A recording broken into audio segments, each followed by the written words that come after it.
Assalamualaikum warahmatullahi wabarakatuh. Innal hamdalillah nahmaduhu wa nasta'inuhu wa nastaghfiruh wa na'udzu billahi min shururi anfusina wa min sayyiati a'malina may yahdihillahu fala mudhillalah wa may yudlil fala hadiyalah.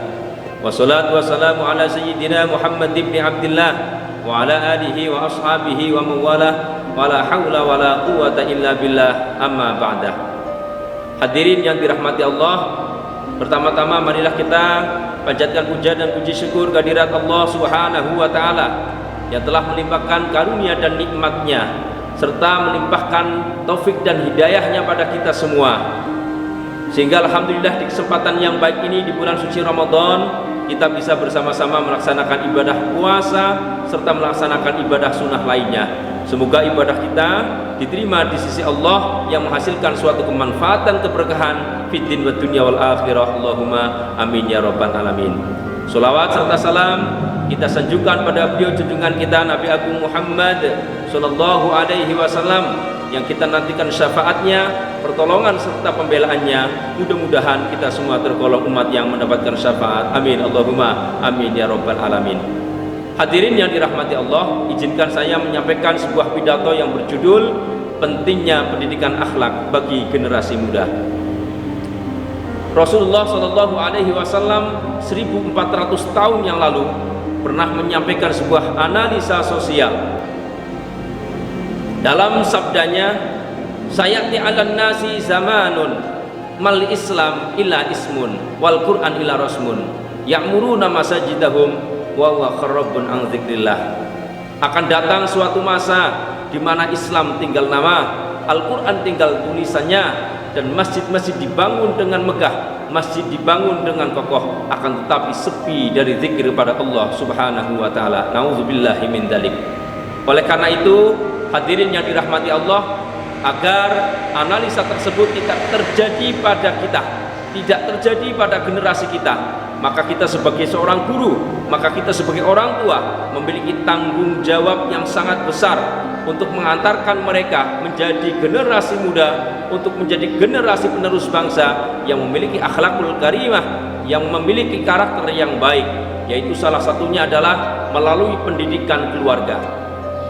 Hadirin yang dirahmati Allah, kita sadar betul bahwasanya pendidikan pertama ada di dalam lingkungan keluarga.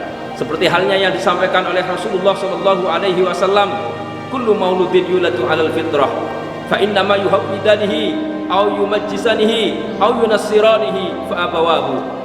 Setiap anak yang terlahir ke dunia dalam keadaan suci, bersih, tanpa noda, seperti halnya sebuah kertas putih tanpa goresan sama sekali, maka akan jadi seorang Nasrani, akan menjadi seorang Majusi, ataupun akan menjadi seorang Yahudi. Itu tergantung terhadap orang tuanya, yang artinya adalah anak yang kita miliki itu tergantung akan pendidikan yang diberikan orang tua kepada anaknya.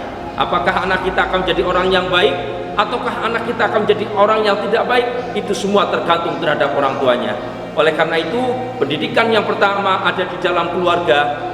Tugas penting orang tua di dalam memberikan pendidikan yang terbaik, mengajarkan terbaik, salah satunya adalah bagaimana kita menanamkan tentang akidah kepada anak-anak kita, supaya mereka bisa melakukan suatu tindakan yang mana sebagai seorang manusia bisa melakukan satu komunikasi, yaitu hablum minallah dan hablum minan nas. Melakukan suatu ibadah kepada Allah dengan Allah baik, seperti halnya yang dipesankan oleh Luqman Al-Hakim, wa ilqala Luqmanu libnihi wa huwa ya'iduhu ya bunayya la tusyrik billah inna syirka la dzulmun adzim. Pendidikan yang pertama adalah mengajarkan kepada anak-anak kita untuk tidak menyekutukan kepada Allah Subhanahu wa taala. Kemudian kita ajarkan anak-anak kita untuk sholat, kita ajarkan pada mereka tentang kebaikan, dan kemudian kita ajarkan supaya mereka mampu untuk menyegah dari hal-hal yang bersifat kemungkaran. Itu merupakan pendidikan karakter yang penting untuk anak-anak kita. Bangsa kita, bangsa Indonesia, tidak kurang dari orang-orang yang pintar, akan tetapi bangsa kita krisis dari orang-orang yang benar. Oleh karena itu, Sultanul Auliya Syekh Abdul Qadir Al-Jailani pernah berkata, aku lebih menghargai orang yang beradab daripada orang yang berilmu. Karena kalau hanya orang yang berilmu, setan lebih berilmu daripada manusia. Setan lebih pintar daripada manusia. Itulah kemudian bahwasanya adab itu lebih tinggi daripada ilmu. Oleh karena itu hadirin yang dirahmati Allah, marilah kita bekerja keras, marilah kita bekerja sama untuk mewujudkan generasi muda yang bisa meneruskan bangsa ini menjadi bangsa yang baldatun thayyibatun wa rabbun ghafur. Dalam sebuah syair, kita sebagai seorang manusia, kaitannya adalah hubungan kita pada Allah, hubungan kita pada manusia, kita harus baik.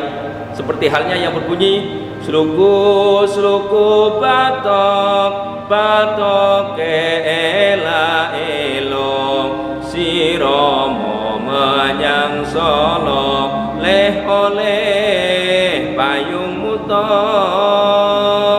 macentit